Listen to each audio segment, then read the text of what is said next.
Hayi ngibuye nayo man. La Egypt. Usungamani ukukhuluma ngokunye. يلا رجاله المجلس ترجع رجاله يا رجاله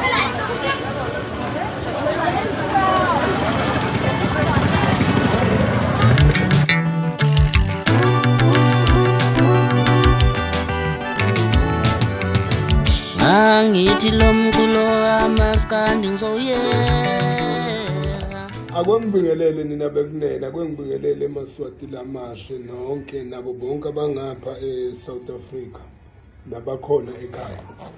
Ngomhla ka16 nangomhla ka17 ngizobe ngikhona ngilapha e10 kumathapha lapha ku ofisini lika dokotela uThela waziwa kakhulu ngokuthi udokotela uThela. Ngizobe ngikhona lapha ofisini lakhe. Ngizokwenza ke into yamehlo. Ngizokwenza into yamehlo. Ngizokuyelekelela kakhulu ekutheni njengoba sizoqala uJanuary sizoqala unyaka lomusha. Noma ngabe yini oyifisayo iphumelele, noma ngabe yini ofisa ukuyenza uyibone, noma ngabe kuthiwa uyadayisa. Mhlawumbe nje unokorder lapha ehlathini uyadayisa akudayiseki. Noma mawuhamba la endleleni uyavimbeka nesitoko sakho. Ngifisa ukuthi nanoma bekuthiwa uyahamba nje la endleleni uthotha kusenzeki kahle. Noma uyafika lapha emasimini uyovuna. Mawufika lapha emasimini uthotha ayikhona sebejumbile bayijuba izikhwebu zakhe ayisakujabulisa. Ngomhla ka16 nangomhla ka17 bafowethu buyanizela. Akukho kungeke kwenzeke. Amasaka wakho wombila wonke azohamba uyangizwa manje. Ngifuna ngichaze izitori eziningi azohamba. Okunye futhi bafowethu nanoma bekuthiwa ke mhlawumbe emahwalala uma bese kushona lelanga sekufuna ukuthi uhambe uyophumula. Uthothi lapha nama ufuna ukuthi ukhulume nomama. Usuhamba uyajubeka. Noma usuhamba uyajubeka noma usuvele nje ukhohlwe. Phaphame nalelanga leliseligcwele indlu.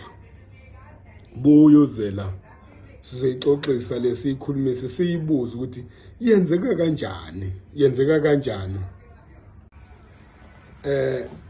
siyikhulumise siyivimbe siphinde bese ngithi kwabesifazane komama noma kodadewethu noma kosisi sisikade ulo uthi hayi bhuti ngiyakuthanda bhuti uthothi bafika nje bazenzela ukubonga lutho.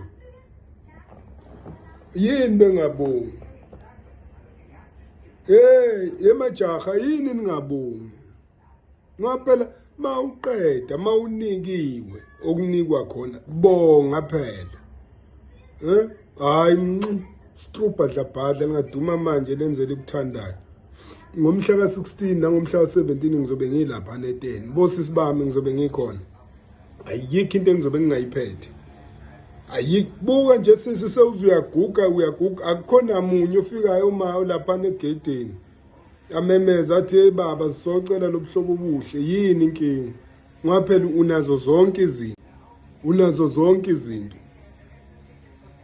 uyabadlalisa uyabanika benza yonke into bagijima bashaya ama-cross benza yonke into bashaya ama-cross bashaya amapena akukho abangakwenza akukho okungenzeki. Manje kanti baphi labesilisa ekufuna bafike bazoma la egedini bazothi baba sikhulekile ngithi obani nabobani yini inkinga sisibuya uzila uphathe 1000 rand ngizokwenzela abesilisa bawungiphathela 1.5 abesilisa bazophatha 1.5 abesifazane bawuphatha 1000 akukho ngeke kwenzeke. Ngifuna ukuthi yena ngoJanuary mangabe kuvulwa indawo uthi na uqhamuka nje abantu bavele bathi nawu kuphumelanga bakwenzele yonke into ongayifisa nento esizovumelana ngayo ngomhla ka16 nangomhla ka17. Buyani phela ngiyayicelela yimi udokotela wenu yimi udokotela Mngcwabo Uyahlehla. Wozani ke ngomhla ka16 nangomhla ka17 lapha e10 eofisini lika dokotela uThela owaziwa kakhulu. Ngiyafisa ukuthi ningangishayela nakule nombolo ethi 761 224 19. Ufone usho ukuthi cha mina Mngcwabo Uyahlehla ngizobe ngikhona ngalelo langa, ngizobe ngikhona. Uyabona uma ungasho njalo ngizawuthi noma ngithatha iflight le ngihambe ngikhuluma la emoyeni, ngihambe ngikhuluma la emkhathini ngisho ukuthi hey usibarushilo phela wa 2 years. Ngihambe ngibatshela nje, ngihambe ngisho la emoyeni, hey bangizwa abanye, bangizwa. Hayi maye wena ongangizwa. Ngomhla ka-16 nangomhla ka-17 ngizobe ngilaphana e-10. Asiphuthumeni, asidibaneni khona. Uzothola yonke into oyifisayo nento oyifunayo. Ngiyanqena nje ukumemeza la ereyitela efonini yakho ngoba nabo uthasi. Yababona nje, yabona sebevula amehlo ukuthi uzokhipha. Ngeke ngikhiphe ngomhla 16 nangomhla 17.